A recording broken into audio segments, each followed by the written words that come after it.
Great to have you on the podcast. How are you today? Good, Jared. Thank you so much for having me on this amazing podcast. Absolutely. I'm really excited. Let's dive right in. This is your first time coming on the show. So would love if you could tell the audience a little bit about your background and then lead that up to Gruve and then give us an overview of Gruve.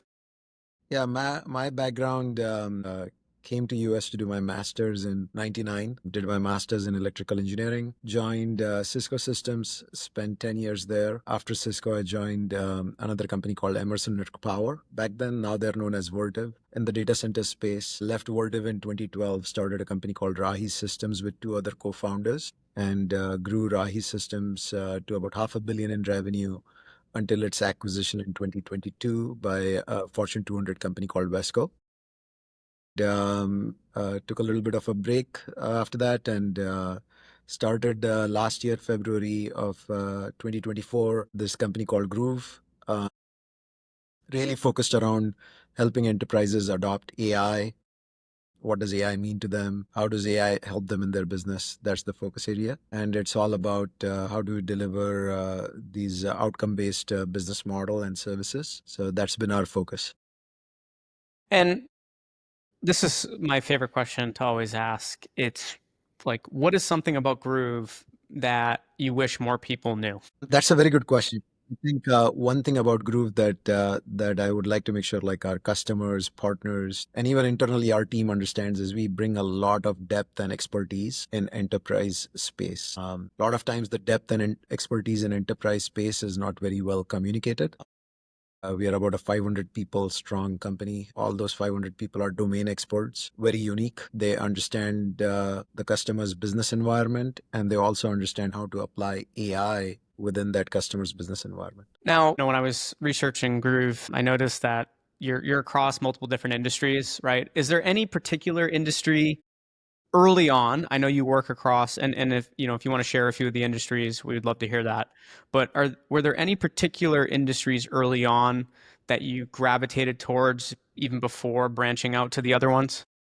So I think the way to think about Groove is we are actually very technology centric. So we are a technology centric business. So our business is centric towards cybersecurity within the enterprise, and that can be applied to any industry vertical. We started with a few industry verticals because of the location, region, and where these industries are highly concentrated. As an example, banking and finance in New York, because we have a presence in New Jersey, as well as high tech in Bay Area, because we are sitting here in Silicon Valley. But we can do cybersecurity for any type of an industry. And we try to stay technology centric, which means we understand the customer's business environment and then ensure that this technology can be applied across that customer's business environment. So similarly, we do customer experience, we do cloud engineering, we do data sciences, data management within a customer's business environment.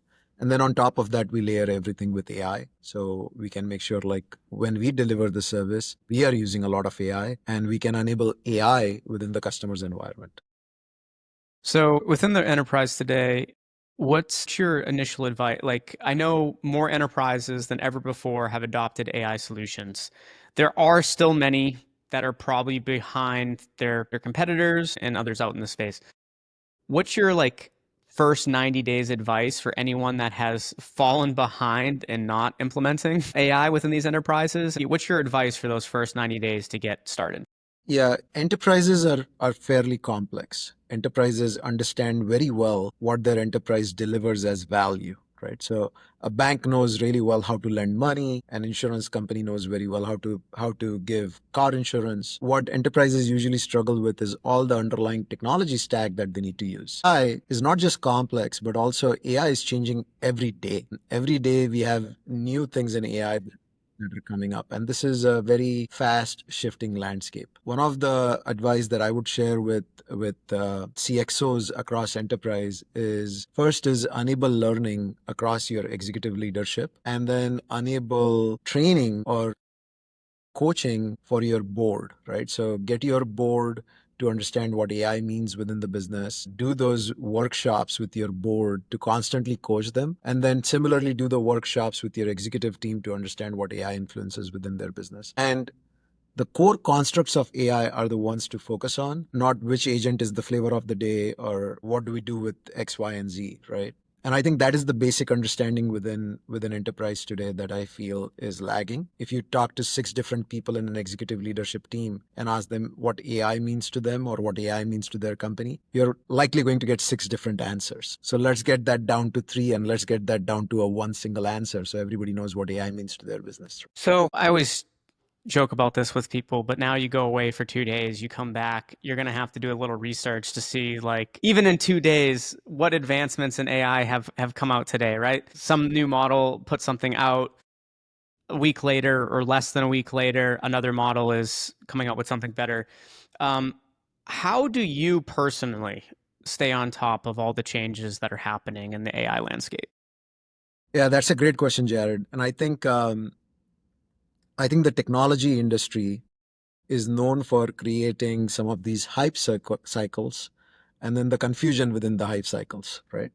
So this is Silicon Valley, like, very clear trend. We do this to ourselves. So when I try to think about how I keep up with AI, I like to focus on three main areas. The first area is what are the changes happening at the infrastructure layer, right? So in other words, what are the changes going on in the chip architecture, infrastructure layer of building data centers? What are companies doing to bring more advanced technologies on the infrastructure layer, whether it is power, it's compute, it's a network, right? The second thing I focus on is the data layer. So how are companies making advancements on the data layer? Because you cannot have good AI if you don't have good data, right? So how do you get to that high quality data very quickly? And a lot of the high quality and high value data actually sits behind a firewall today. It is not publicly available. It's not easily accessible. Right? Data is, I think, the second place where I go focus on, and the third place that I go try to learn is the advancements on the accuracy of the models. So the more accurate the models, the more value you will get from them. The lower the accuracy of the models, the less value you get from them. And I wanted to make sure to, in our conversation today, by the way, and thank you for that. I know back in, I think it was April or May, you announced a almost like right around 40 million, right? Close, like was 37, 38 Yes, million. that's correct.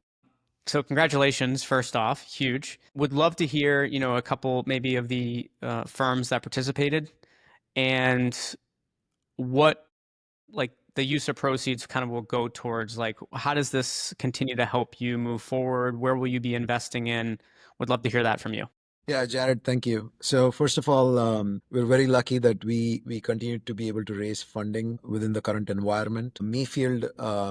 Mayfield Investments led the round for us. Naveen Chadda, who's the managing director over at Mayfield, joined on the board of Gruve. So we are very, very lucky to have him, not just as an investor, but also as a mentor, a board member, helping us bridge through the network. So it's been phenomenal to have him. The second investor we got on the company was Cisco Investments. And Cisco, as you know, I consider Cisco as the Switzerland of AI, right? They are phenomenal to work with. I spent quite a bit of my career at Cisco. So it was just great to have Cisco come in and lend their support for us to scale this business. And then we have a few strategic investors, private individuals that really understand enterprise and AI very well. So having their guidance and mentorship has been great. The funds are being used for our go-to-market services companies or technology enabled services, AI services. Go to market is a very important investment in order to take the message out there. The second investment for us is really expanding and scaling our team so we can continue to hire quality talent and bring that talent to our customers. And the third is we are very open about bringing in smaller boutique services companies within the group fold so we can go deeper and broader with our services portfolio. As you continue to move forward, what are some of the biggest priorities for you in the company? Are there any, this is not a bad thing either, right? As you know, like, are there any roadblocks that you foresee? This could be from a regulatory perspective towards just anything. Would love to hear that from you. I mean, roadblocks are nothing, right? Like, that's the common part of entrepreneurship. Like, there always should be some roadblocks, but would love to hear any that you're seeing right now that you're trying to navigate. But then also, like I said, kind of a two-part question. Yeah, no, it's a great question, Jared. I think from our perspective, and I'll answer the roadblock first, right? So The biggest roadblock we stumble across today in our customer conversations is I'm not really so sure about AI yet, or I want to do something, but I'm worried like if my pilot succeeds, but my scale out fails. So, in other words, I do a pilot, it works with a group of 10, but how do I scale it to a group of 10,000, right? And how do I make sure it is secure? How do I make sure inadvertently I'm not exposing any data that needed to be there, right? So those are kind of the concerns that we have seen. And our goal is to really help enable those and make sure like those are being addressed as we go forward. So those are the biggest concerns we see with customers. And our focus as we go forward is really customers, right? So our focus is how do we help customers? How do we help them navigate this confusion? How do we help them scale better? So that's the place where we are. What's next? I know you told us a little bit about use of proceeds and where you're heading, but would love to hear just a quick what's next in terms of Groove's next moves that you're willing to share with us here today. Yeah, great question, Jared. So our goal is to continue to scale, continue to support great customers in the journey. We are really focused on this outcome-based business model, which I think is a very unique shift in the services industry because of AI. So when you think about it, AI gives the human the capability to do a lot more in a very productive way. And the first and foremost place where it has helped a human is software engineering. But it also helps on data engineering. It also helps on like customer experience, digital transformation. So our goal is to use that and be able to deliver an outcome-based business model. So that's the place where we are really excited about. We want to continue to invest there. And frankly, there's a lot of learning also there. So, we every day we sit in with a client and we learn more about, okay, these are the outcomes that these customers care about, right? And it's very interesting to see. Last question for you, kind of a fun one, maybe not one that you usually get asked. If you were just trying to explain like basically what Groove's accomplished and what you're doing to this point to your 20-year-old self, how would you do it? Wow, that is a fun and a tough question. I would say I would go back to my 20-year-old self and say, hey man, don't be a slouch. Get up and get up and get to work, right? The world is going to evolve fast. It's changing. Think about the longer term and go focus on yourself. So that's what I I love feel it. like. No, I love it. It's a fun question. And honestly, I had no intention of asking you that the whole interview. It just kind of popped in my head at the last second. I'm like, I might even start asking that to everyone because it gives them a moment. Whenever I can ask a question, it's not like a gotcha question, right? But one that people go, huh, I like that a lot. So I'm glad. I'm glad I was able to ask. It's been an absolute pleasure chatting with you here today. We'll put some links so people can learn more about Groove. I'm sure many people that are listening already know about Groove, but for those that haven't, we'll give those links. And really appreciate you being a guest here today. Jared, really appreciate your time. I'm glad we could do this. My PR team will be in touch with you, so they'll know exactly how to launch this on our side as well, right? Quid pro quo. We want to make sure, like, we have a pretty good following on LinkedIn. We want to make sure they get a chance to subscribe to your podcast and do the same. Really appreciate it. Thank